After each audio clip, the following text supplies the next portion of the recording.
ग्रामायण घेऊ श्वास हा नवा, ग्रामायण ग्रामायण घेऊ ध्यास हा नवा, ग्रामायण ग्रामायण.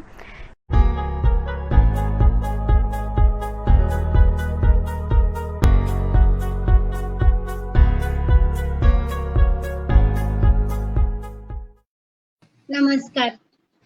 ग्रामायण द्वारा आयोजित इस ज्ञान गाथा के कार्यक्रम में मैं एडवोकेट सौ जयश्री अलकरी आप सभी का हृदय से स्वागत करती हूँ. तकनीकी खराबी की वजह से इस प्रोग्राम में शुरू होने में थोड़ी सी देरी हुई है, इसलिए मैं क्षमा चाहती हूँ. आज का यह कार्यक्रम हमारा 44वां कार्यक्रम है. कोविड महामारी के इस निराशाजनक दौर में संकट हम पर आया है, उसे हमने एक सुअवसर के रूप में देखा और ज्ञान गाथा, सेवा गाथा, उद्यम गाथा, चिंतन गाथा जैसे कार्यक्रमों के द्वारा सकारात्मकता मन में जागृत करने का कार्य हम कर रहे हैं. सन 2012 में ग्रामायण की स्थापना हुई. स्वामी विवेकानंद, डॉक्टर अंबेडकर, संत गाडगे बाबा, डॉक्टर हेडगेवार जी जैसे अनेक महात्माओं के काम से और उनके विचारों से प्रेरित होकर यह कार्य शुरू हुआ है. शहरी और ग्रामीण जीवन को जोड़ने का कार्य ग्रामायण कर रहा है. ग्रामीण भाग में बने हुए उत्पादों का शहरी बाजार में उपलब्धता कराना और उसका पैसा ग्रामीण भाग में जाए ऐसी व्यवस्था ग्रामायण करता है. उसके लिए अपन ग्रामायण सेवा प्रदर्शनी का आयोजन करते हैं. जो लोग सेवा कार्य कर रहे हैं, उन सेवा कार्यों को, उनके प्रकल्प को जानने के लिए हम सेवा सहल का आयोजन करते हैं, ताकि उन संस्थाओं के कार्य के बारे में हम जान सके, उनके साथ जुड़ सके और यथाशक्ति उनको सहयोग कर सके. ग्राम केंद्रित रोजगार के लिए ग्रामायण द्वारा गोमय समृद्धि प्रकल्प चल रहे हैं, जिसमें गांव की महिलाएं और आदिवासी महिलाओं के लिए रोजगार मिल रहा है. पर्यावरण और जल के बारे में जन जागृति और प्रत्यक्ष कार्य भी ग्रामायण कर रहा है. पोषण विषयक परंपरागत व्यंजन बनाने के लिए, उन्हें प्रोत्साहित करने के लिए स्पर्धाओं का आयोजन भी हम करते हैं. इसी कार्यक्रम की श्रृंखला में आज ज्ञान गाथा के इस कार्यक्रम में आज हमारे साथ प्रमुख अतिथि, हमारे मार्गदर्शक माननीय डॉक्टर श्री मुन्नालाल जी गुप्ता हमारे बीच उपस्थित है. आप सहायक प्रोफेसर के तौर पे प्रवसन एवं प्रवासी भारतीय अध्ययन विभाग, महात्मा गांधी अंतर्राष्ट्रीय हिंदी विश्वविद्यालय वर्धा में कार्यरत है. आपने छात्र जीवन में दिल्ली में दृष्टिहीन छात्रों के लिए निशुल्क पढ़ाने का कार्य और उनके अधिकारों के लिए आंदोलन भी किया है. आपके द्वारा वर्धा शहर में पिछले 8 वर्षों से जाड़ों के दिनों में कंबल प्रदान किए जा रहे हैं. हिंदी विश्वविद्यालय के निर्माण के दौरान कामगारों के बच्चों को शिक्षा प्रदान करने का कार्य भी आपके द्वारा किया गया है. आपने पर्यावरण की रक्षा और जागरूकता के लिए खाए गए फलों के बीजों को संग्रहित कर सड़क के किनारे बोने का कार्य किया है और निरंतर कर रहे हैं. 2020 में लॉकडाउन के दौरान वर्धा शहर में सड़क पर भीख मांगने वाले, रिक्शा चलाने वाले, हाथ मजदूरी करने वाले करीब 20 लोगों को 33 दिनों तक संध्या के समय में भोजन का प्रबंध आपने कराया है। आपने लॉकडाउन में आर्थिक तंगी झेल रहे करीब 250 परिवारों को अनाज, राशन और अन्य जरूरी घरेलू सामग्री प्रदान की है। इस वर्ष 2021 में कोरोना महामारी के कारण कुटुंब प्रमुख के असामयिक देहांत के बाद जरूरतमंद परिवारों को आर्थिक एवं घरेलू सामान की मदद आपके द्वारा पहुंचाने का अभियान जारी है। आप ये सब पहल इंडिया नामक एक स्वयंसेवी साथियों का व्हाट्सएप ग्रुप बनाकर और आपसी संवाद और सहयोग के माध्यम से ये कार्य कर रहे हैं। आपका कार्य हमें निश्चित रूप से प्रेरणा देगा। आपके कार्य के बारे में अधिक जानकारी हमारे श्रोताओं को दें, ऐसा मैं आपसे अनुरोध करती हूँ। डॉक्टर मुन्नालाल जी गुप्ता सर, आपका हार्दिक स्वागत है और आपसे अनुरोध है कि आप आपका मार्गदर्शन चालू करें। जी, सबको नमस्कार, जो लोग भी जुड़े हुए हैं। और सबसे पहले नमस्कार, प्रणाम हमारे गुरुवर प्रोफेसर चंद्रकांत रागिट सर को। उन्होंने मुझे कुछ बोलने के लिए कहा। मेरी आवाज आ रही है? हाँ आ रही है। जी जी। तो उन्होंने मुझे कुछ बोलने के लिए कहा। मैंने कहा मैं क्या बोलूंगा, और काम करता हूं और इसमें आनंद की प्राप्ति होती है और लगता है कि हमारा अपना कुछ सोशल दायित्व है और वह अपने अपने हिसाब से कार्य होता चला गया। और अगर हम इसकी बात करें तो पिछले बार ये बहुत बड़ा कार्य हुआ। पिछले लॉकडाउन में लगभग कम से कम हम लोगों ने 33 दिन लगातार बिना रुके प्रतिदिन लोगों को खाना दिया, और 15-20 लोगों का खाना प्रतिदिन, और वो भी कोई प्रोफेशनल स्तर पे नहीं, कोई एनजीओ नहीं, और इसको दिया गया। और इसमें जो पूरा एक मैनेजमेंट सिस्टम, इसमें प्रबंधन का कार्य हो रहा था। शुरुआती दिनों में इसमें बहुत सारे लोग तो नहीं जुड़े, लेकिन धीरे धीरे करके, खास करके शुरुआती दिनों में 4 दिन करीब करीब मेरी पत्नी ने खुद बनाया। और उसके बाद यह कार्य मेरी पत्नी डॉक्टर अर्चना जी का सहयोग रहा, और 4 दिन हम लोगों ने खाना घर में बना के दिया।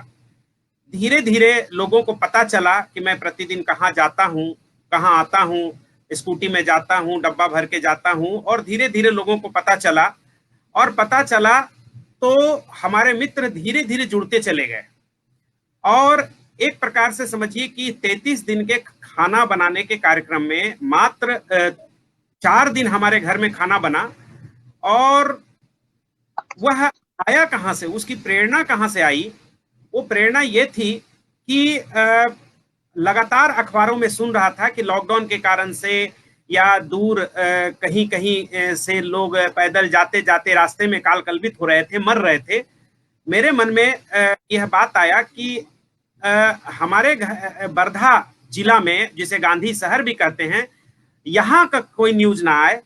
और मैं मजाक के तौर पे कहता था कि भाई यहाँ मेरा ससुराल है, अगर यहाँ मेरे रहते हुए कोई न्यूज आ गया कि कोई भूखा मर गया तो मेरे लिए इससे खराब स्थिति कुछ नहीं होगी।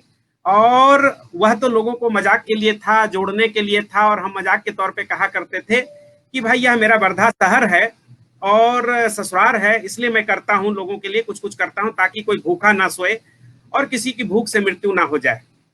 लेकिन उसकी रियल जो प्रेरणा रही कि 2-4 दिन, जब लॉकडाउन 5 दिन 6 दिन हो गया, तो हम बिना सर्वे का कोई कार्य कैसे करना है उसको नहीं कर सकते, हवा में नहीं कर सकते, जमीन से। इसीलिए कहते हैं कि कोई कार्य को जमीन से जुड़ा हुआ व्यक्ति ही सही तरीके से कर लेता है। महात्मा गांधी ने जब आंदोलन किया तो उन्होंने कहा कि हम नमक से आंदोलन कर लेंगे। लोगों को लगा भाई ये नमक जैसा तुच्छ चीज, छोटा सा चीज से इसे आंदोलन क्या खड़ा होगा। लेकिन गांधी चूंकि जमीन से जुड़े हुए थे, उनको पता था जिसको कहते हैं कि मास साइकोलॉजी, जिसको कहते हैं मास साइकोलॉजी की समझ थी। और जो लोग जमीन से जुड़े रहते हैं उनको समझ में आता है कि कौन सा मुद्दा है जिससे हम समाज के लिए कार्य कर सकते हैं, समाज के लिए उपयोगी हो सकते हैं, राजनीति में काम कर सकते हैं। तो मैंने कुछ ना कुछ गांधी को पढ़ते हुए, सीखते हुए, समझते हुए या गांधी शहर में रहते हुए हमने ये सोचा कि पहले सर्वे किया जाए कि हम किस स्तर से अपने कार्य को प्रारंभ कर सकते हैं, कैसे कर सकते हैं। एक दिन अपने एक और मित्र हैं हमारे, उनको ले करके और हम लोग सर्वे के लिए गए। आए 2-4 फोन मेरे पास आए, क्योंकि मैं यहाँ लगातार जब से विश्वविद्यालय में हूँ छात्र मैं यहाँ रहा। 1908 ईस्वी में, सॉरी 2008 ईस्वी में आया था, उस समय से लेके छात्र था। और उसके बाद में उस समय से मेरी सामाजिक गतिविधियां लगातार चलती थी, उसकी चर्चा मैं थोड़ी सी करूंगा। लेकिन ये जो प्रेरणा बनी, हम अपने कुछ लोगों ने मुझे फोन किया कि क्या करना है मुन्ना भाई, क्या करना है, कुछ तो करना है। तो हमने हाँ करना है, लेकिन सोच नहीं पा रहे हैं कि कहाँ से शुरुआत किया जाए। बिल्कुल गांधी भी जब भारत में आते हैं 1915 में, तो वो सोच नहीं पाते हैं कार्य कैसे किया जाए, कहाँ से किया जाए। तो हम गांधी से चूंकि प्रेरित थे और गांधी को अध्ययन करते रहे थे, समझने की कोशिश करते रहे, तो वहां से मेरे दिमाग में लगा कि क्यों ना सर्वे किया जाए।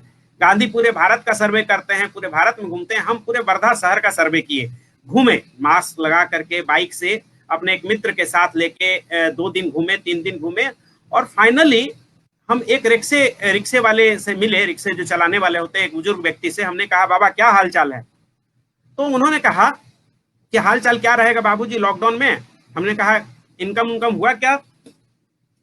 उन्होंने कहा कि इनकम कहाँ से होगा, ना ट्रेन चल रहा है, ना बस चल रहा है, और अगर ट्रेन बस चलेगा ना बाजार चालू है।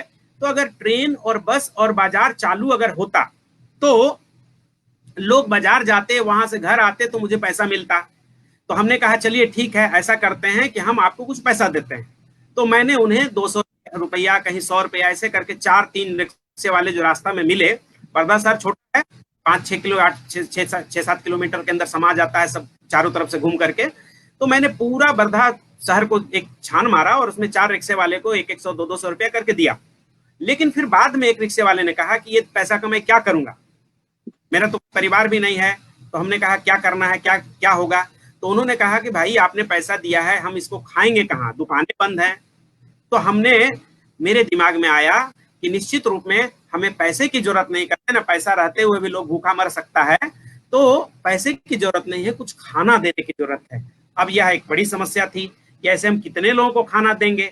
हमारे पास कोई प्रोफेशन, कोई एनजीओ नहीं है, हमारा कोई बहुत बड़ा ग्रुप नहीं है। हम ऐसे ही कहते हैं कि तत्कालिक तौर पे खड़े हो जाते हैं, कंबल बांटना होता है या कुछ करना होता है तो 5 साथी मिल करके कर लिए। लेकिन इसको लगातार देना, और लॉकडाउन कितना दिन चलेगा। लेकिन हमने सोचा कि अब खाने की व्यवस्था करते हैं। तो हमारे जो एक साथी गए थे, पलेरिया जी, काका जैसे थे, हमारे साथी नहीं थे, काका जी से थे। और उन्होंने कहा भैया 2 दिन हम खाना बनाते हैं, पहला शुरुआत हम करते हैं। बोले बहुत ही अच्छी बात है। तो खाना उन्होंने 15 लोगों का कम से कम भात और वो जो कहते हैं कि चावल और आलू और सब्जी दे करके उन्होंने बनाया 15 लोगों को। और शाम को हम ले जाकर के डिस्ट्रीब्यूट किए, पत्तल ले लिए और जाके स्कूटी में बैठ करके। और उस समय लॉकडाउन चल रहा था, पुलिस ने भी वर्धा शहर में कुछ नहीं किया। और हम लोगों ने जहां जहां देखा, जो रोड पे बैठे हुए लोग हैं, रोड पे जो जरूरतमंद लोग हैं, भिखारी हैं, सड़क पे जो अपनी जिंदगी मांग के गुजारते हैं, उनको ऐसे 15-20 लोगों को हमने पहला दिन दिया। दूसरा दिन भी उन्हीं के यहाँ बना। फिर हमें लगा कि भाई प्रतिदिन ये संभव नहीं है उनके यहाँ। तो मेरी पत्नी डॉक्टर अर्चना जी ने, मैंने उनसे शेयर किया, बताया, और वो देख रही थी मेरे कार्य को। उन्होंने कहा कि आप कोई दिक्कत नहीं है, 10-15 लोगों का खाना हम ही बना लेंगे। तो फिर उन्होंने 1 दिन, 2 दिन, 3 दिन, 4 दिन जब बनाया, फिर मुझे ही लगा कि ये मेरा पूरा परिवार ही डिस्टर्ब हो रहा है। बेचारी मतलब 2 बज जा रहा है हम लोग को खाना वाना खाते हुए। फिर हमको 6 बजे अगर निकलना है तो 4 बजे से उसकी पूरी तैयारी करनी पड़ रही है। और फिर ये थोड़ा व्यावहारिक नहीं हो पा रहा है। बच्चे के साथ, मेरा एक छोटा बेटा है 7 साल का, तो उसके साथ थोड़ा आराम करना या उनके कमर में दर्द। लेकिन हमने सोचा कि चलो, उत्साह है तो रास्ता खुद न खुद मिल जाएगा। प्रेरणा अगर ईश्वर ने दिया है तो वह संसाधन भी जुटाएगा। और फिर धीरे धीरे करके हमारे साथ कुछ मित्र लोग जुड़ गए। क्या कर रहे हैं, तो पड़ोसी को बताया कि देखिए हम क्या कर रहे हैं। उड़ान जी हैं, उसी तरह से पारधे जी हैं, उनसे हमने बात किया कि देखिए मैंने ये काम किया। तो बोले कि अरे मेरा भी सहयोग होगा। तो बोले हम चावल देते हैं, आटा देते हैं। हम बोले चावल आटा की बात नहीं है, बात है खाना देने की। और उनको सर्वे के लिए ले गए। हमने चलिए मेरे साथ एक दिन चलिए और देखिए मैं क्या करता हूँ। तब उनको लेके गए और उन्होंने महसूस किया और उन्होंने कहा कि आज का खाना मेरे यहाँ बनेगा। फिर उनके यहाँ बना और हम कहे कि ठीक है, ज्यादा हमको गैदरिंग नहीं करना है। इस तरह से फिर आज का खाना पार्थे जी के यहाँ बनेगा, दूसरे दिन का उसके यहाँ का अगला खाना उड़ान जी के यहाँ बनेगा, और इस तरह से धीरे धीरे धीरे करके कारवां होता गया। और करीब करीब 7-8 दिन के बाद हमारे यहाँ फिर टर्म आया। और फिर क्या करते थे कि उनसे कुछ लोग तो ऐसे थे, एक सुनैना मिश्रा है, उसी तरह से उन्होंने कहा कि सर हम जा नहीं पाएंगे, और हमारे सोशल कार्यों में, कंबल बांटने के अभियान में वो मदद करती रही है। तो इसी तरह से फिर उन्होंने कहा मैं खाना बना के दे दूंगी और आप डिस्ट्रीब्यूट कर दीजिएगा। हमने कहा बहुत अच्छा। तो इस तरह से फिर हमने खाना देने का कार्यक्रम जारी रखा और चलता रहा। ग्रीस भोगे हैं, उड़ान हैं, ऐसे कई एक फैमिली की तरफ से मुझे खाना मतलब बना करके ऑफर किया गया। उस समय पैसा ज्यादा इंपॉर्टेंट नहीं था। लगता क्या था, 10 लोग का खाना या 15 या 20 लोग का खाना, 20 लोग का खाना में ज्यादा से ज्यादा 4 किलो चावल लगेंगे, 3 किलो चावल लगेंगे, सब्जी लगेंगे, यानी कि क्या समझिए 250-300 रुपया का मामला था। मामला उसको कच्चा देने का रहता तो कोई बात ही नहीं थी, लेकिन उसको बना करके देना ये ज्यादा इंपॉर्टेंट था। तो इस तरह से कारवां चलता गया, लोग जुड़ते गए, और मुझे लगा ही नहीं कि 33 दिन कैसे गुजर गए। इसमें बहुत सारे फैमिली जुड़े। उसमें सुषमा मैकवान हॉस्पिटल में काम करती थी, उनको पता चला तो वो जुड़ गई। इस तरह से नेहा पारधे और उस तरह से पारधे फैमिली था, पूरा उड़ान पूरा फैमिली जुड़ गया। संजू कलेरिया और उनका बेटा विवेक कलेरिया, ऐसे पूरे लोगों ने देते गए। हम केवल, मेरा काम अब बच गया केवल मैनेजमेंट का, कि मैनेज कैसे किया। मैनेजमेंट यहाँ से लेना, आज किसको बनवाना है, और पत्थर लाना है, उसके बाद फिर वो उसके साथ साथ मास्क सबके लिए रखना है, वो हैंड ग्लव्स रखना, हैंड का जो ग्लव्स होता है ताकि किसी को कुछ प्रॉब्लम ना हो। तो ये सारी चीज व्यवस्था मेरी तरफ से रही, और बार खाना बनाने का कार्यक्रम 30 दिन चला। इस बीच में कुछ लोगों को के बारे में पता चला कि अब जैसे हमारा बेटे का ऑटो वाला था, अब उनकी स्थिति बहुत खराब। उसी तरह से हमने देखा कि लगातार, मतलब समझिए 23 मार्च से लॉकडाउन लगा था पिछले साल, और बहुत लंबा समय तक हालत सबकी खराब। तो पता चला कि कुछ अनाज भी बांटने की जरूरत है, राशन भी बांटने की जरूरत है। तो इस तरह से फिर खाना का तो जो कार्यक्रम चला, और खाना बांटने का एक प्रेरणा यह भी था कि हमने कई एक लोगों को रोड पे, वर्धा के शहरों में अक्सर कहते हैं ना जिसे वो मतलब 100 के दीदार अगर है तो नजर पैदा कर, मतलब आप रोड पे चलेंगे, किसे क्या दिखेगा ये उस पर डिपेंड करता है कि जो देखना चाहता है। तो हमने सुबह सुबह ऐसे कुछ लोगों को देखा, जो एक दुकान था वहां पर से अनाज को चून करके उसको खाते हुए देखा। मेरा मन एकदम सिहर गया। वही है कि देखने का मतलब आपके पास दृष्टि होनी चाहिए। मुझे दिखा, और फिर एक बार और फिर क्या हुआ कि अनाज बंटवारा का फिर हमने कार्यक्रम शुरू किया। और फिर हमने कहा हमें फायदा क्या हो गया बीच में, देखिए ईश्वर की, उसी दौरान मेरा जो EMI जाता, पैसा कहाँ से आएगा जब अनाज बांटेंगे। तो इसके लिए तो खाना बांटने के लिए 400 लगता था, 300 लगता था, 200-250 में काम हो जाता था प्रतिदिन के हिसाब से। तो समझिए कि अगर महीना भर भी चलेगा तो 10,000 का काम हो जाएगा।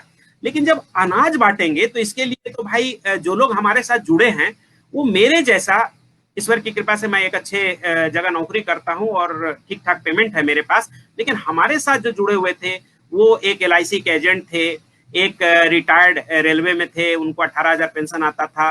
उसी तरह से पलेरिया जी थे, वो एस्टीमेट ड्राइवर थे। तो इन लोगों की इनकम इतनी नहीं थी कि वो अनाज के बांटने के कार्य में, अन्न महादान के कार्य में हमारा वो आर्थिक रूप से सहयोग कर सके। अगर हम इस बीड़ा को उठाते हैं तो इसके लिए था कि मुझे ही कमर कसना पड़ेगा, और कम से कम 25,000 की जरूरत पड़ेगी कम से कम, क्योंकि अब अगर हम शुरू करेंगे तो कम से कम कहाँ से कितना लिस्ट आएगा, कितने लोग आएंगे, आप एक को देंगे दूसरे को नहीं देंगे। लेकिन कहते हैं ईश्वर रास्ता खुद खोल देता है, अगर कहते हैं ना वह माध्यम बनाता है। हम तो एक माध्यम थे करने वाले। उसी दौरान में एक ऑफर आया, मेरा घर किराया कथी पे है बना हुआ EMI पे, और उसमें छूट लेने की आजादी आई। EMI आप 2 महीना 3 महीना नहीं दे सकते हैं, कम से कम जुलाई तक। हमने उस ऑप्शन को लिया और मेरा 20,000 रुपया जाता था EMI। हमने कहा कि भाई 2 महीना 3 महीना EMI हम ज्यादा दे देंगे, बाद में दे देंगे, जिसमें EMI मेरा समाप्त होगा आज से 5 साल 10 साल के बाद, उस समय मेरा पेमेंट भी ज्यादा होगा और उसमें मेरे लिए 20,000 का कोई महत्व नहीं होगा। लेकिन अगर यह 20,000 का मैं छूट ले लेता हूँ तो ये 20,000 से कम मैं 2-3 महीने लोगों को खाना दे सकता हूँ, अनाज दे सकता हूँ, और मैंने उसकी छूट ले ली। जैसे ही मैंने छूट ली और अनाज हमने कह दिया लोगों को, दुकान वाले को या हमारे साथ जो लोग भी मित्र जुड़े हुए थे, पारधे और उड़ान और सारे लोग, हमने कहा कि भाई आप लोग अपने अपने राशन से, जो राशन मिलता है आपको चावल आटा, वहां से जो भी आप गेहूं चावल दाल जो भी मिल सकता है आप राशन के रेट पे वहां से उठाइए, हम पैसा देंगे। और उसके बाद उससे यह बात कीजिए कि हम बांटना चाहते हैं तो हमें किस रेट से वो और अतिरिक्त दे सकेंगे। तो इस तरह से हमारे जितने लोग थे हम लोगों ने उन्हें जो मेरे मित्र थे सब, उदय उड़ान जी थे और सतीश पारधे थे, संजू पलेरिया थे, विवेक पलेरिया, इस तरह से सारे जो लोग थे, नेहा वो ये नीलिमा कामले, इस तरह से जितने सारे लोग थे सबने अपने अपने स्तर से राशन वाले से बात की और उसके बाद वो हमें इन्फॉर्म करते थे। जहां मिला चावल हमने 1 क्विंटल चावल उठा लिया, कहीं से दाल उठा लिया, कहीं से गेहूं उठा लिया। किसी ने जैसे श्याम चित्रकार जी रिटायर्ड टीचर थे, तो वहां से उन्होंने हमको पैसा भी दिया और फिर दाल 10 किलो ला करके दिया, और बाकी जो घटा हम उनको पैसा देते थे और सामान वो उठाते थे, हम गाड़ी से जाते थे और लेकर के आ जाते थे। यहाँ तक कि जहां भी हम गए, हमारे सरपंच है वहां पे गए और उन्होंने मुझे एक बुरा 30 किलो का चावल दे दिया, और जहां गए लोग देते गए। हमारा घर जो है अन्न दान महादान का केंद्र बन गया। अब पैकिंग कैसे होगा, तो प्लास्टिक लेकर के आए छोटे छोटे, और फिर जैसे ही को पता चला, आसपास के जो हमारे फैमिली वाले मेंबर थे, उड़ान और ये सारे लोग, वो लोग दोपहर को आ जाते थे हमारे घर में 4 बजे 3 बजे, और 3 बजे से 7 बजे तक वो पैकिंग का कार्य होता था। अभी थोड़ा अगर मौका मिला तो मैं फोटो भी दिखाऊंगा। मेरा परिवार, मेरी पत्नी, मेरा बेटा, बाकी पड़ोस के सारे लोग आ जाते थे और आटा का पैकिंग, चावल का पैकिंग, इसका पूरा किट बनाया जाता था। और किट बना करके उसको डिस्ट्रीब्यूट करने के लिए हमें लिस्ट आने लग गया कि हाँ भाई इतना लोग यहाँ पे गरीब हैं और उनको देना है। तो हमारे कुछ मेंबर थे इसमें यंग, जैसे एक पारधे जी की बेटी थी, सतीश पारधे जी की बेटी थी, है सतीश पारधे जी की, यहाँ पारधे इंजीनियर है, उसको फिर नीलिमा कामले हमारे विश्वविद्यालय में ही एक लाइब्रेरी में टेम्पोररी स्टाफ है, नीलिमा कामले। ऐसे कुछ लोगों को जब लिस्ट हमारे पास आता था तो उस लिस्ट को वेरीफाई करने के लिए कि भाई जेन्यून है कि नहीं जेन्यून है, हम उनको भेजते थे। और उनको भेजने के बाद वो वेरीफाई करके आते थे कि हाँ भाई किसी ने 30 परिवार का लिस्ट दिया, तो कहते हैं ना कि जब फ्री मिलता है तो कोई आदमी ले लेता है, लेकिन हमें जेन्यून लोगों तक चीजों को पहुंचाना था। तो जब हमारे पास कोई आदमी ने संपर्क किया किसी के माध्यम से, चाहे पारधे जी को संपर्क किया, चाहे उड़ान जी को संपर्क किया, और वो कह देते थे कि आप लिस्ट बना करके ये इस व्हाट्सएप ग्रुप पे भेज दीजिए। और फिर इसी कम्युनिकेशन के लिए, लोगों को जोड़ने के लिए हमने एक व्हाट्सएप ग्रुप बनाया जिसको पहल इंडिया मैंने नाम दिया, कि थोड़ी पहल मेरी होनी चाहिए, है ना, लोगों के जीवन को इम्प्रूव करने के लिए, लोगों के लाइवलीहुड को थोड़ा सा सुधार करने के लिए मेरी एक छोटी सी कोशिश हो, जिसे हमने पहल बनाया, पहल इंडिया दिया। अच्छा, इंडिया देने का पीछे कारण था कि हमारे साथ पहल के साथ जो जुड़े हुए लोग थे वो विदेश से भी जुड़े थे, जैसे प्रोफेसर नीलू गुप्ता थी, उसी तरह से सुनीता नारायण न्यूजीलैंड और फिजी से जुड़ी हुई थी, उसी तरह से विदेश से भी कई एक लोग जुड़े थे। तो इसीलिए हमने पहल इंडिया बोला है कि इंडिया में यह काम हो रहा है पहल का। अगर ब्रांचेज अगर भगवान ने किया और ब्रांचेज अगर अलग जगह पे हो गए तो पहल अमेरिका, पहल न्यूजीलैंड, पहल हो सकता है, लेकिन हमने पहल इंडिया ऐसे रखा कि यहाँ हेड ब्रांच है, और ये व्हाट्सएप ग्रुप बनाया लोगों का आपसी संवाद के लिए, लोगों को सूचित करने के लिए कि हम क्या कर रहे हैं। जैसे कहीं से लिस्ट आया, हमने उनको वहीं का एक व्यक्ति को बना दिया कि भाई आप ऐसा कीजिए, पूरा लिस्ट। उन्होंने कहा कि सर हमें इस एरिया में बहुत गरीबी है और यहाँ लोगों को देने की जरूरत है। हमने कहा ऐसा कीजिए कि जो लोग आपको लगते हैं कि जरूरतमंद हैं, आप उनका एक लिस्ट बना लीजिए, और वो एक लिस्ट बना करके हमें भेज देते थे। 20 फैमिली का एक लिस्ट बना दिया। वो लिस्ट हमारे पास कहाँ भेजते थे, पहल के ग्रुप पे हम उनको जोड़ देते थे और पहल के ग्रुप पे भेज देते थे। और पहल पे हम क्या करते थे कि वेरीफाई करते थे, पहले अपने लोगों को भेज करके वेरीफाई करते थे। जैसे कुछ जो हमारे यंग लोग थे, वॉलंटियर्स थे, उनको भेज देते थे कि जाके वेरीफाई कीजिए कि इस 20 लोगों में कितने लोग जेन्यून हैं। तो वो जो एक व्यक्ति वहां का की पर्सन होता था, जिसको की इन्फॉर्मेंट कहते थे, वो वहां जाकर वेरीफाई करता था। हमारी मतलब 2 वॉलंटियर थे साथ में, और उसमें से मान लीजिए कि वो उसने 20 का लिस्ट दिया, तो उसमें हो सकता है 25 भी हो सकता है, 2 और 4-5 बढ़ भी सकता है या घट भी सकता है। तो ऐसे करके वो वेरीफाई करके वो फिर से जारी किया जाता था और उस पर फिर अपील जारी की जाती थी मेरे तरफ से कि इतने फैमिली हैं और हमें इन लोगों को अनाज उसमें 2 किलो चावल, 2.5 किलो चावल, 2.5 किलो आटा, 1 किलो दाल, तेल मिला के कम से कम 200-300 रुपए का एक किट बनेंगे और उस किट में अगर 20 लोग हैं तो 20 के हिसाब से 6,000 लगना है। तो एक अपील जारी करते थे पहल इंडिया पे कि हमें 6,000 की जरूरत है, हमें इतने लोगों को 300 रुपए के हिसाब से किट बनाने हैं, आप लोग अपने यथासंभव सामर्थ्य अनुसार जो भी इसमें दे सकते हैं कंट्रीब्यूशन दीजिए।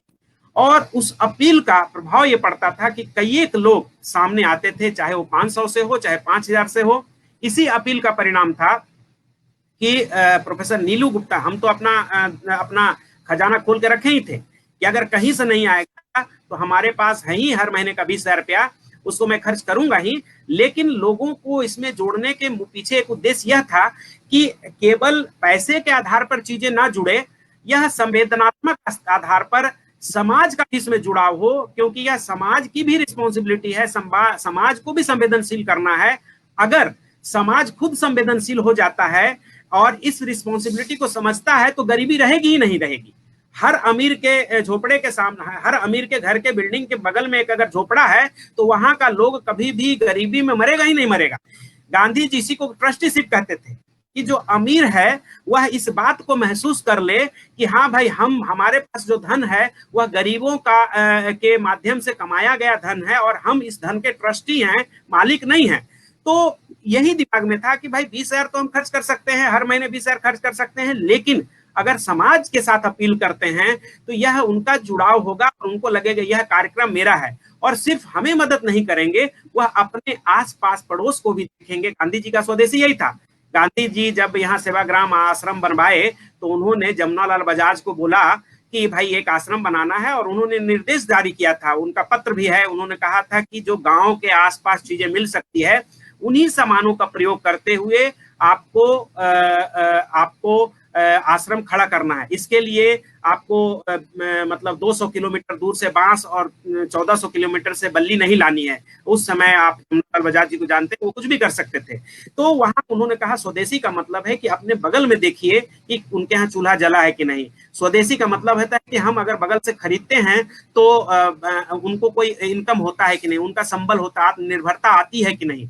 तो हमने भी लोगों को जोड़ने का मेरा मतलब यही था कि लोग जुड़े और महसूस करें कि सिर्फ पैसा से नहीं। एक तो हुआ कि जैसे प्रोफेसर नीलू गुप्ता ने मुझे 7,000 रुपया, उनका इंडिया में कोई रहते थे, उन्होंने उनके माध्यम से मेरे अकाउंट में ट्रांसफर कर दिया। ओपी गुप्ता बड़े व्यक्ति हैं यहाँ के, डॉक्टर ओपी गुप्ता, और यहाँ के वो प्रोफेसर इमेरिटस हैं, बहुत ही यहाँ के माननीय व्यक्ति हैं। उन्होंने एक दिन फोन किया मुझे कि भाई इस यज्ञ में हम कैसे शामिल हो सकते हैं मुन्नालाल जी। हमने कहा सर आप शामिल जिस तरह से हो, तन मन धन ये तीनों है। कुछ लोग ऐसे हैं जो केवल तन से सहयोग कर सकते हैं, मेरे लिए वह भी बहुत महत्वपूर्ण है जो हमारे लिए पैकिंग कर रहे हैं, जो हमारे साथ मिलकर पैकिंग कर रहे हैं, हमारे लिए अनाज का पता लगा रहे हैं और वो जा रहे हैं और अनाज ला रहे हैं अपनी गाड़ी से या हम उनके साथ जा रहे हैं। तो हमारे साथ तन के साथ भी मन का मतलब हुआ आपका, अगर मान लीजिए सपोर्ट मिलता है हमें कि जो हम काम कर रहे हैं वह काम, अगर आप हमारे साथ खड़े होते हैं, अगर आप धन नहीं भी देते हैं और अगर आप खड़े होते हैं तो लगेगा कि जो कार्य हम कर रहे हैं, जो हमारे कार्य हो रहे हैं, वह कार्य सही दिशा में चल रहा है और इससे अन्य लोग भी पर भी इसका मनोवैज्ञानिक प्रभाव पड़ेगा कि हाँ, जब ओपी गुप्ता जैसे लोग अभी इस अभियान के साथ खड़े हो सकते हैं तो निश्चित रूप में कुछ अच्छा कार्य हो रहा है और निश्चित रूप में यह महत्वपूर्ण कार्य है। तो ओपी गुप्ता सर ने जैसे मुझे बोला कि मैं कैसे इस यज्ञ में शामिल हो सकता हूँ, तो हमने कहा नंदनी एक गिलास पानी लेना बेटा, तो कैसे शामिल हो सकता हूँ। तो हमने कहा कि सर आप एक दिन मेरे साथ अनाज बांटने के लिए अगर चलें, अन्न दान करने के लिए चले तो ये सबसे बड़ी बात होगी। और वो कहे ठीक है मैं चलता हूँ, और 7 बजे वो हमारे घर आए और हमारे साथ अनाज बांटने के लिए गए। और आपका सावंगी यहीं पे है, सावंगी के झोपड़पट्टियों में उन्होंने अनाज बांटा। जबकि आपको जानकारी होगी कि बुजुर्गों को निकलना, जो बुजुर्ग हैं उनको निकलना मतलब उचित नहीं था, लेकिन इसके बावजूद भी इतने बड़े डॉक्टर हैं और वो करीब 70 प्लस हैं उम्र के, 72-73 साल के हैं, और इसके बावजूद भी बोले नहीं, हम सशरीर आपके साथ रहेंगे और हमारे साथ सशरीर रहेंगे आपके साथ।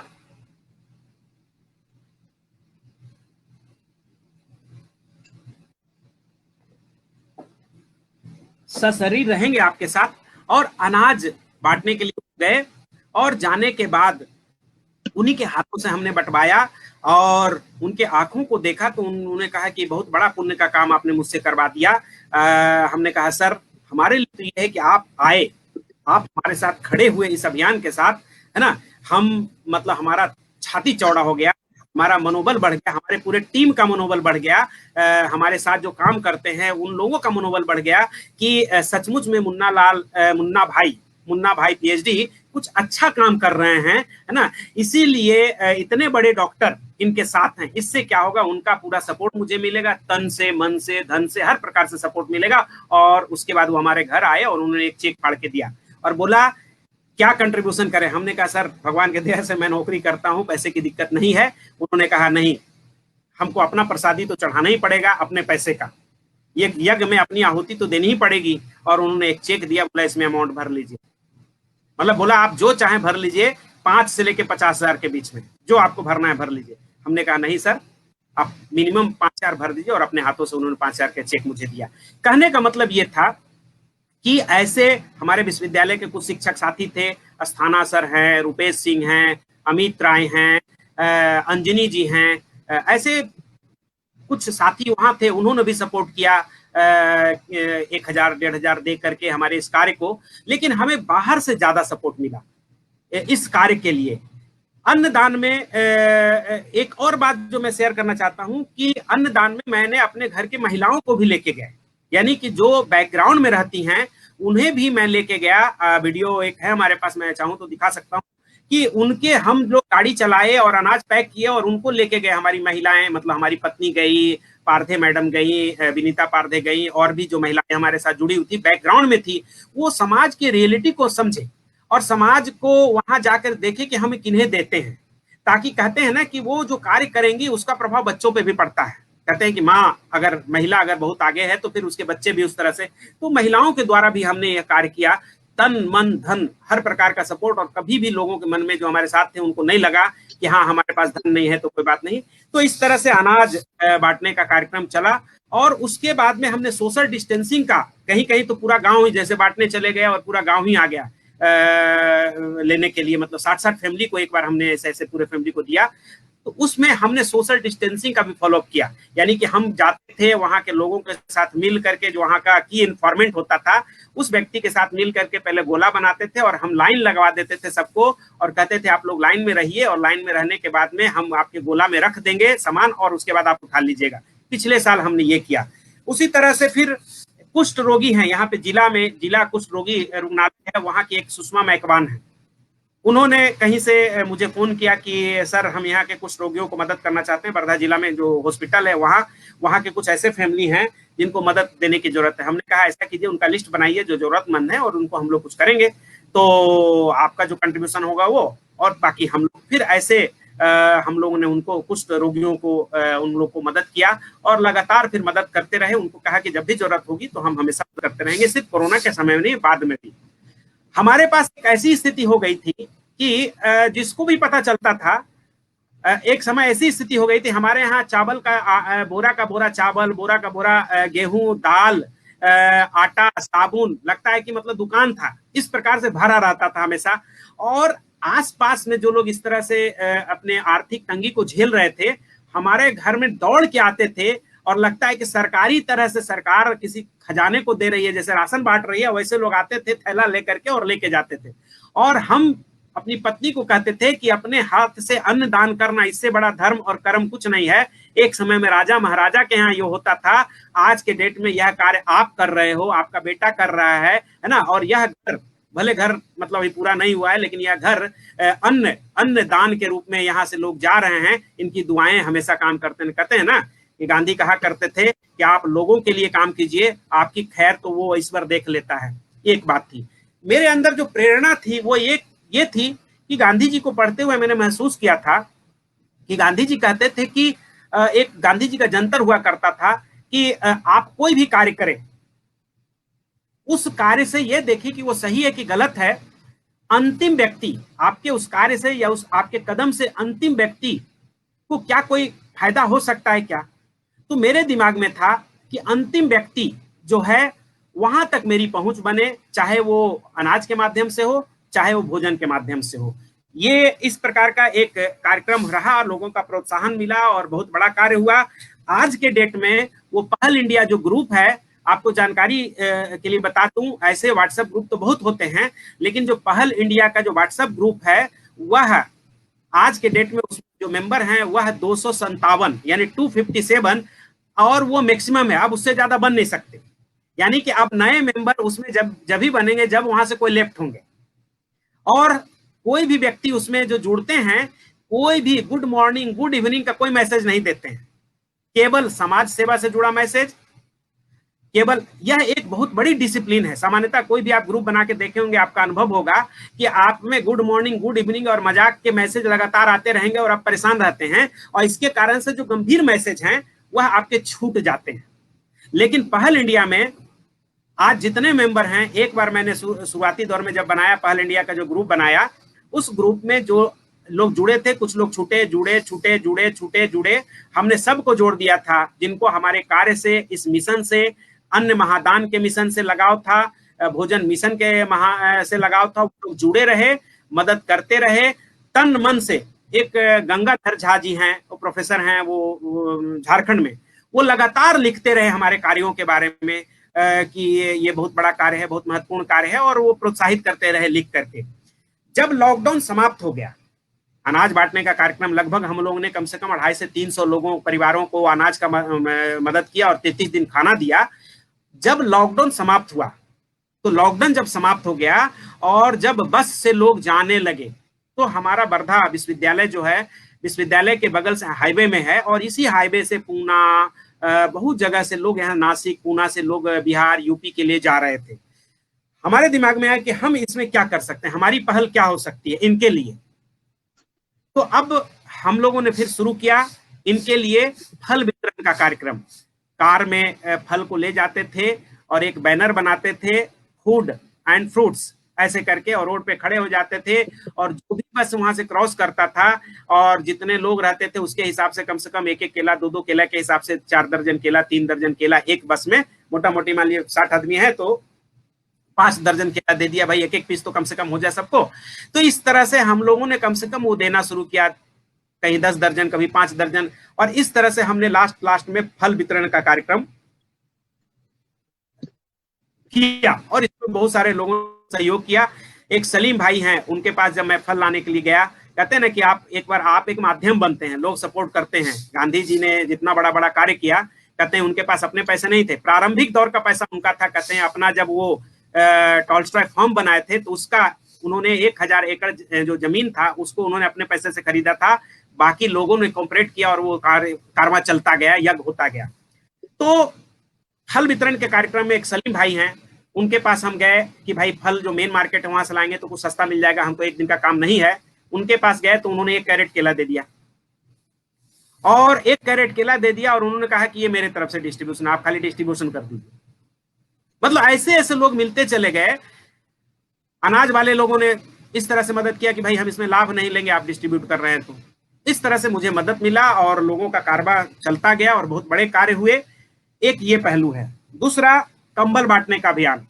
यह कंबल बांटने का जो अभियान है, यह लगभग 8 सालों से लगातार यहाँ चल रहा है। सर्वे किया ठंडा के दिनों में, 2013 के आसपास में मेरी नौकरी लगी थी, और उसी समय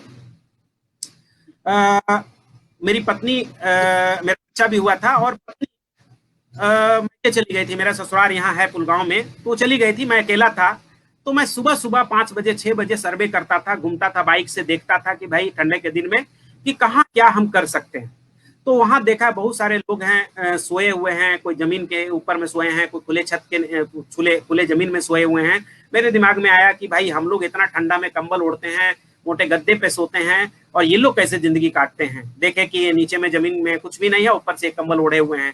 तो हम लोगों ने, उसमें एक हमारे मित्र हैं डॉक्टर रूपेश सिंह, वो भी साथ में थे, और हमने उनको शेयर किया, और उन्होंने कहा कि ऐसा करते हैं। हमने कहा कि ऐसा करते हैं कि कुछ हम लोग इनको कंबल बांटते हैं। तो कैसे बांटेंगे? तो सुबह 4 बजे आए, और उसमें मैंने उसी पर्पस से मैंने कार खरीदा था। कार आज भी मुझे बड़ी खुशी होती है कि मेरे कार का उपयोग किसी सामाजिक कार्य के लिए होता है।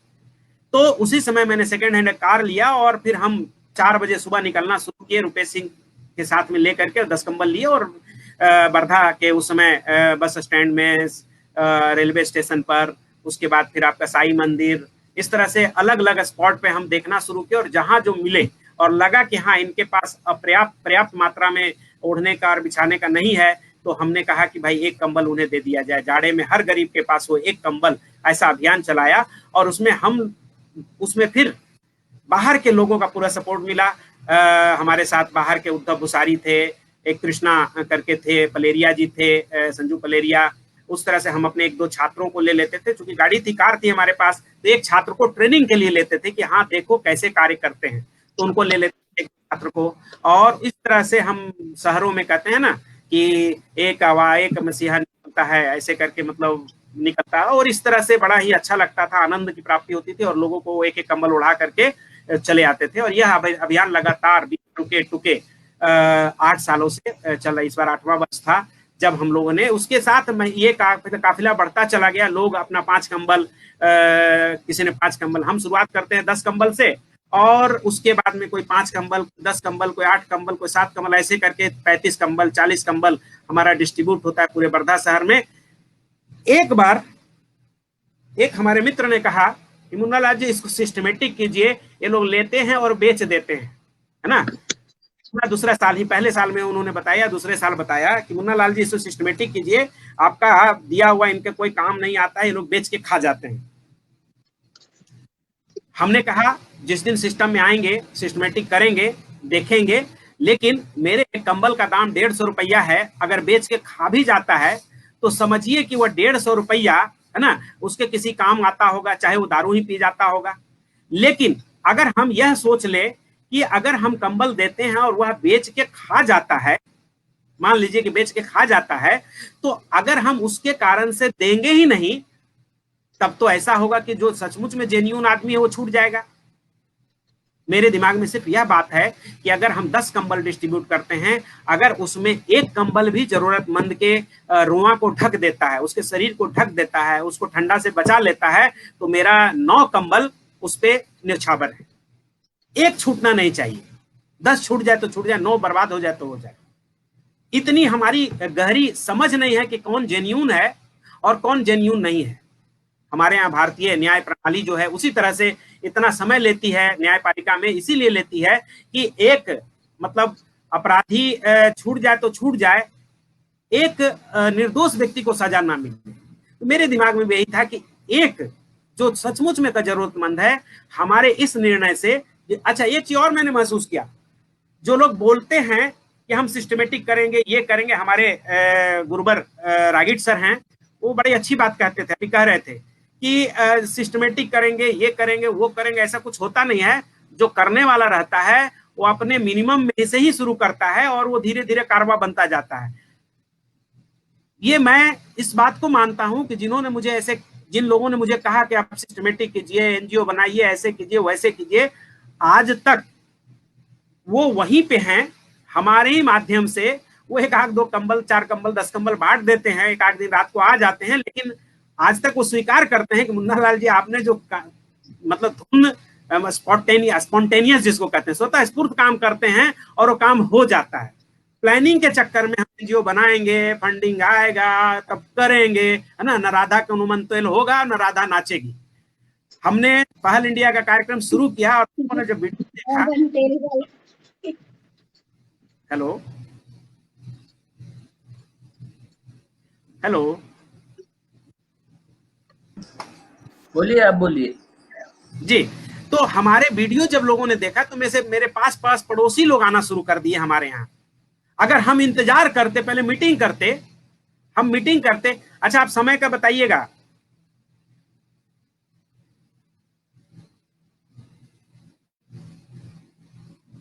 हेलो, हाँ 10 मिनट है। ठीक है, मैं बाइंड अप करता हूँ। कुछ और बातें जो छूट रही है उसको मैं चेंज करके। तो हमने देखा कि कार्य हमने शुरू किया, लोग जुड़ते गए, है ना, और वो एक कारवा बनता चला गया। कहते हैं ना कि बस शुरू आप कीजिए, आपसे अगर होना होगा, ईश्वर आपसे करवाना चाहेगा, वह आपको सारी व्यवस्था देता चला जाएगा, प्रेरणा भी देगा, आप एक माध्यम बनेंगे। हमने पहल इंडिया का जो इतना बड़ा कार्यक्रम हुआ, और आज के डेट में कई एक जगह पे लोग मुझे मेरे नाम से नहीं जानते हैं। जैसे ही मैं कहीं जाता हूं, अच्छा पहल इंडिया ऐसे करके बोलते हैं। बेकरी वाले हैं, उनके पास में जैसे कि अच्छा पहल इंडिया, हमने कहा अच्छा लोगों के नजर में तो आ गया, एक कार्य नजर में आ रहा है पहल इंडिया जब कहते हैं तो प्रशासन में लोग जानते हैं। मतलब ये स्थिति है। तो एक कहने का मतलब है कि आपको हमें कार्य करना चाहिए और उसके बाद चीजें हो जाती है। थोड़ा सा बैकग्राउंड में मैं एक दो बात बताना चाहता हूँ अपनी प्रेरणा के लिए, कि जब मैं यहाँ छात्र था, यहाँ जब आया, इसके पहले मैं दिल्ली में था, तो दिल्ली की चकाचौंध से मैं बहुत ही परेशान मतलब लगता था कि मेरी संवेदनाएं शून्य हो जाएगी। और मैं विजुअली चैलेंज के लोगों के साथ जुड़ गया, उनको पढ़ाने का कार्यक्रम, उनका राइटर बना, उनके लिए एक बार बलात्कार करने की उनके साथ कोशिश की गई थी, तो उनके लिए मैंने आंदोलन करने की कोशिश की, आंदोलन भी किया। एक दिल्ली यूनिवर्सिटी के गेट पे कम से कम 150 विजुअली चैलेंज लोगों को मतलब बुला करके और उनके अधिकारों के लिए लड़ाई किया। और वहाँ की जो बड़ी बड़ी संस्थाएं काम करती थी विजुअली चैलेंज के लिए, एक संतोष रुंगटा थे, उनका NFB national federation of blind था, वो लोगों को रोजगार देने के लिए कार्यक्रम करते थे, उनके साथ मैं जुड़ा। फिर एक AICB था, all India confederation of blind, उसके जवाहर कॉल थे रोहिणी में, इसका ऑफिस था, बहुत बड़ा था। लोगों को ये कहते हैं कि बॉक्स बनाना, ये लोगों को रोजगार देते, खास करके मतलब विजुअली चैलेंज को रोजगार देते थे। और ऐसे वहां पे मैंने विजुअली चैलेंज लोगों के लिए कार्य किया। उसकी एक जो विशेष कार्य मेरे माध्यम से हुआ, वो एक चीज शेयर करना चाहता हूँ कि जब हम विजुअली चैलेंज लोगों से जुड़े, खास करके कॉलेज गोइंग लड़के और लड़कियों से जुड़े, उस समय यानी ये बात है 2004-5-6 की, जब IAS की वहां पे तैयारी कर रहे थे, उसी दौरान एक लड़की को मैंने विश किया। एक लड़की थी, वो शायद MA कर रही थी, उसको मैंने विश किया कि all the best for examination. तो उन्होंने कहा कि भैया हमने तो फॉर्म ही नहीं, हमने कहा एग्जाम ही नहीं दिया। हमने क्यों? तो बोला हमने फॉर्म ही नहीं भरा था। तो मेरे दिमाग में आया, कहते हैं ना प्रेरणा, कौन सा कार्य आप करेंगे, आप समाज में जब सर्वे करते हैं, लोगों से मिलते हैं, वहीं से आपको प्रेरणा मिल जाती है। ये महत्वपूर्ण बात है कि लोगों को समझ में नहीं आता है कि हमको कहाँ से शुरू करना चाहिए। और मैं गांधी से प्रभावित था। गांधी जब 1915 ईस्वी में यहाँ आते हैं और उनको कहाँ से कार्य शुरू करना है, किस राज्य से कार्य शुरू करना है, कौन से कार्य शुरू करना है, इसके लिए वो भारत का पूरा सर्वे करते हैं 1 साल। और अंत में वो गुजरात जाते हैं और वो रविन्द्रनाथ टैगोर कहते हैं हमारे यहाँ से काम कीजिए, बहुत सारे लोग कहते हैं आप हमारे यहाँ से काम शुरू कीजिए। गांधी का तर्क है, वो कहते हैं कि हम गुजरात में आकर के कार्य इसलिए शुरू किए क्योंकि यहाँ हमको अपने भाषा भाषी वाले लोगों के साथ और हमें करघा और सूत का कार्य करना था, और यह इसके लिए फेवरेबल कंडीशन यही हो सकती थी। पैसा तो हमको कहीं भी मिल सकता था। तो कहने का मतलब ये है कि सर्वे बहुत महत्वपूर्ण है कि आपको करना क्या है, करना कैसे है, कौन से कार्य करने हैं। और होता क्या है कि हम लोग AC में बैठ के सारा नियम बनाते हैं बिना सर्वे का, और सारा चीज फेल हो जाता है। उसके लिए ग्राउंड पे जा करके महसूस करना पड़ता है कि हाँ ग्राउंड रियलिटी क्या है, ग्राउंड पे कौन से जरूरत है। तो ये मैं हम हमेशा करता रहा हूँ। मैं एक छोटी सी बात शेयर करना चाहता हूँ विजुअली चैलेंज लोगों के लिए। उन्हें कहा मैंने परीक्षा फॉर्म ही नहीं भरा। तो तब मैंने क्या किया कि मैं IAS की तैयारी करता था, एम्प्लॉयमेंट न्यूज देखता था अपने लिए। मैंने एक नियम बना लिया कि मैं क्या करूंगा कि इनके लिए एम्प्लॉयमेंट न्यूज देखूंगा और किस विभाग में किस डेट से किस डेट के एम्प्लॉयमेंट में इनके लिए कहाँ कहाँ वैकेंसी है। हाँ, हमने पूछा क्यों नहीं भरा, तो बोला भैया हमको पता ही नहीं चला। बड़ी शॉकिंग न्यूज थे मेरे लिए।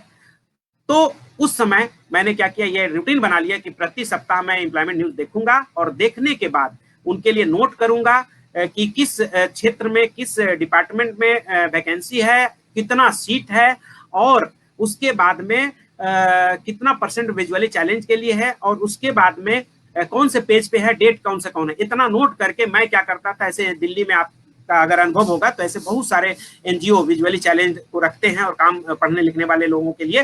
तो इस तरह से मैं 4-5 NGO से जुड़ा हुआ था जहां बच्चे रहते थे, कॉलेज गोइंग लड़के लड़कियां रहते थे अलग अलग हॉस्टल में। मैं एक को फोन कर देता था और उनको कहता था कि देखो मैं भी छात्र हूँ, ज्यादा खर्च नहीं कर सकता हूँ। उस समय ये बाहर का PCO से मोबाइल का फोन होता था, वो फोन कर देते थे और एक को इन्फॉर्मेशन देते थे। इस तरह से करीब करीब जब तक मैं दिल्ली में रहा, 2008 तक, 6 से 8 तक मैं दिल्ली में रहा, यह लोगों को कम से कम हमारे माध्यम से कम से कम 20-25 लोगों को रोजगार मिला। क्योंकि एक हॉस्टल में 25 बच्चे अगर हैं, एक को फोन कर दिया, अरे गुप्ता सर का फोन आया, मुन्ना लाल सर का फोन आया, और वो आपस में सबको खाने के टेबल पे शेयर कर लेते थे आपस में। और उनको कोई कठिनाई होती थी तो बाद में हमको फोन करते थे कि हाँ सर हमको बताइए, तो फिर से डिटेल्स में। तो इस तरह से हम 10 रुपया, और हमें आर्थिक तंगी उसमें भी थी, हम दूसरों से हेल्प लेते थे, लेकिन अपने आर्थिक तंगी में भी हम 10 रुपया खर्च करते थे और लोग मेरा नाम दे दिए थे मुन्ना भाई एक्सचेंज वाला, यानी कि रोजगार वाला, या एक्सचेंज मतलब रोजगार एक्सचेंज, एम्प्लॉयमेंट एक्सचेंज नाम मुझे देते थे, लोग दे दिए थे। मुन्ना गुप्ता करके नाम बहुत फेमस हो गया था, वहां आंदोलन जब किए थे तो मुन्ना गुप्ता करके विजुअली चैलेंज, आज भी लोग मुझे जानते हैं वहां पे। तो वहां पे यह कार्य मैंने वहां किया। दूसरा कार्य किया कि जब एक बच्ची के साथ अटेम्प्ट टू रेप हुआ था, कोशिश की गई थी, उसके लिए हम लोगों ने एक वहाँ केयर विजन संस्था था जिसने मुझे अपना कोऑर्डिनेटर बना दिया था, और उसके लिए हमने एक आंदोलन कॉल किया था, और वहाँ फिर आंदोलन किया और मांग किया था कि भाई यह बाहर से लड़की आती है, यानी कि बाहर में ये लोग रहती है, इसीलिए इनके साथ इस तरह की दुर्घटनाएं घटती है, हॉस्टल में ही इन्हें, विश्वविद्यालय के कैंपस में इन्हें रहने की जगह दी जाए। और बहुत बड़ा आंदोलन हुआ था, बहुत सारे अखबारों ने कवर किया था। तो यह एक वहां कार्य हुआ।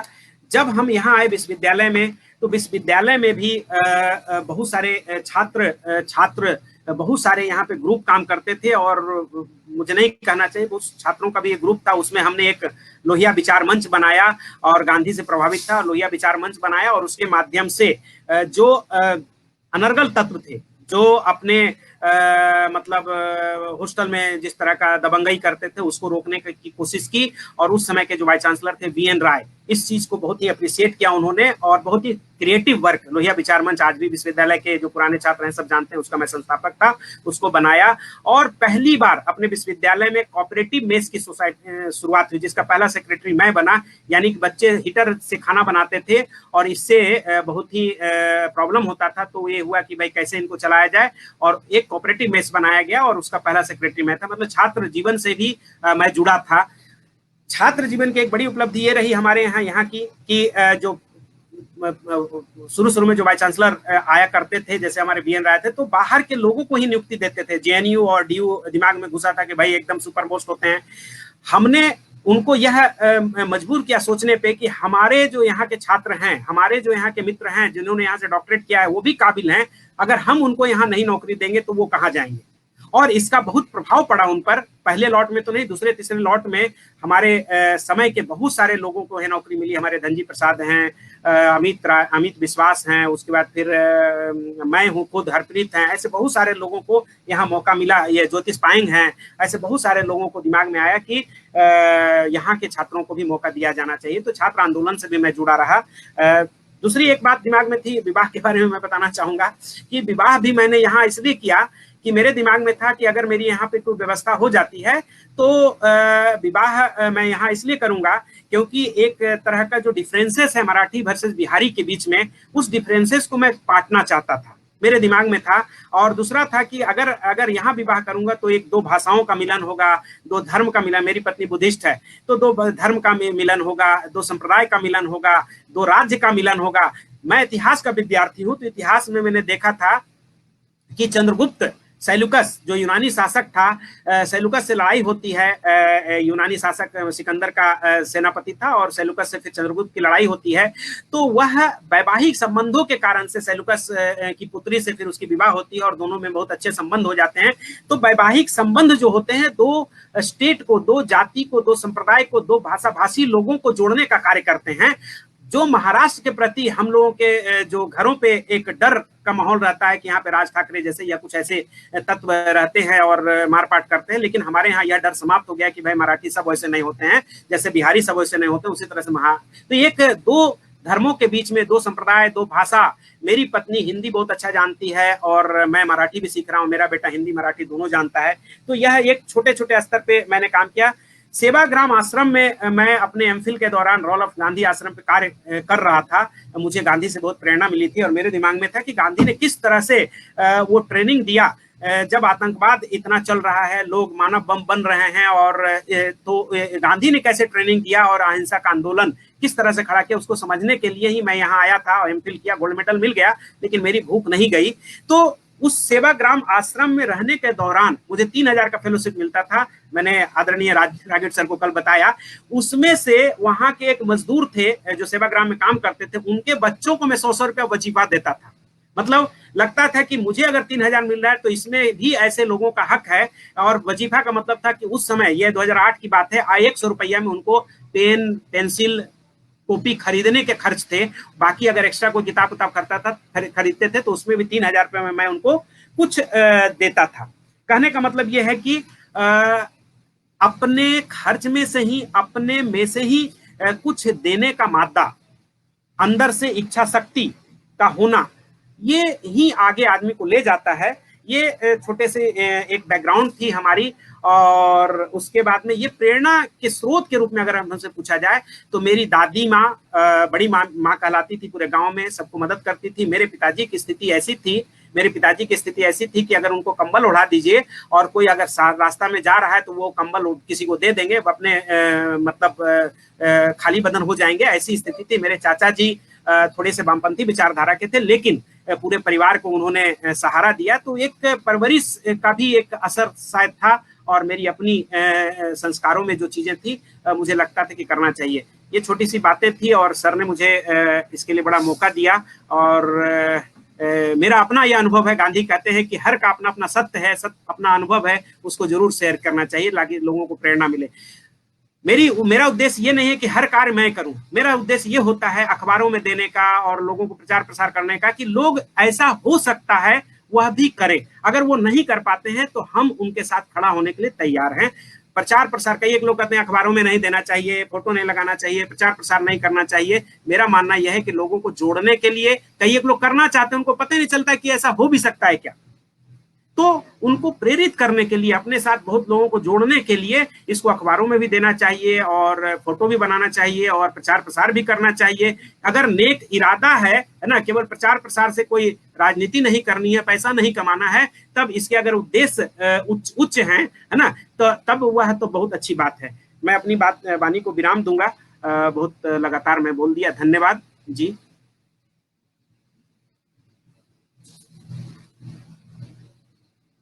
अच्छा, एक बात और, पर्यावरण की चर्चा हुई थी, मेरे दिमाग में आया था पर्यावरण। मैंने कहीं देखा, किसी ने अपील जारी की थी कि भाई आप बीज जो खाते हैं उसको यूज कीजिए, और मैंने उसको व्यावहारिक रूप में लाया। मैंने क्या किया कि ये जो पूरे सीजनल, अभी आम के दिन है, जामुन के दिन आएंगे, सारे बीजों को मैंने इकट्ठा किया, फेंका नहीं। और उसके बाद मैं सुबह मॉर्निंग वॉक जाता था, नीम का मौसम था, मई जून में नीम का मौसम आता है, तो नीम कौड़ी जो होता है वो खाते थे, और बीजों को चुन के, बेटा भी साथ में जाता था और लाते थे और सुखा दिया बीज को, खाने के बाद नीम कौड़ी भी खाया। और वो सारे बीजों को अपने पुत्र के साथ, मैं, मेरा छोटा बेटा, एक ही बेटा, और उसके बाद फिर और आस पास पड़ोस को 2-4 लोगों को लेकर रोड के किनारे उसको लगा दिया, और उसमें पानी नहीं दिया। लेकिन अभी मैं देखता हूं तो वो सारे वृक्ष छोटे छोटे हैं, उनको प्रोटेक्शन अगर दे देंगे, उसमें से 2-4 पौधे भी बड़े हो गए, जिसको मैंने अपने घर के पास लगाया था, रोड पे भी वो अभी कहीं न कहीं दिखते हैं। अगर उसे प्रोटेक्शन दे दिया जाए तो वो बीज खड़े हो जाएंगे। मैं बात कर रहा हूँ ग्राम पंचायत से कि इस बार बरसात में वो कम से कम जो उसको प्रोटेक्शन देने का वो कार्य करे ताकि वो बढ़ जाए। जी, तो पर्यावरण की बात ये थी जी। धन्यवाद। काही प्रश्न आहेत का? नहीं। बहुत बहुत धन्यवाद मुन्नालाल जी। आपने जो आपका कार्य बताया, उसे, आपका कार्य सही में हमारे लिए, हम सब दर्शकों के लिए प्रेरणादायी कार्य है। शुरू में आपने जैसे एकला जलोरे के तौर पे काम शुरू किया, और आपका नेक इरादा था, इसलिए कारवा बनता गया और बढ़ता गया। मुझे एक उल्लेखनीय बात ये लगी कि सोशल मीडिया का, व्हाट्सएप का इतना सही सदुपयोग कोई कर सकता है, ये आपने एक मिसाल कायम की है। और आपका जो काम है, इतना लोगों को मदद करते हैं आप, पर स्वांत सुखाय करते हैं। मुझे इसमें आनंद मिलता है, इसलिए आप लोगों को मदद करते हैं, ये सब कार्य करते हैं, लोगों को जोड़ते हैं। अभी ये जो मैं केंद्रित समाज है, उसके लिए आप जैसे लोगों का कार्य, आपने जो पहल इंडिया जो ग्रुप बनाया है, उसका कार्य हम सबके लिए प्रेरणादायी है। हमारे निवेदन पे आप यहाँ आए और आपका अनुभव हमारे साथ साझा किया, हमें मार्गदर्शन किया, इसलिए ग्रामायण के तरफ से और मैं व्यक्ति शाह आपको बहुत बहुत धन्यवाद देती हूँ। धन्यवाद। ये कार्यक्रम यही खत्म।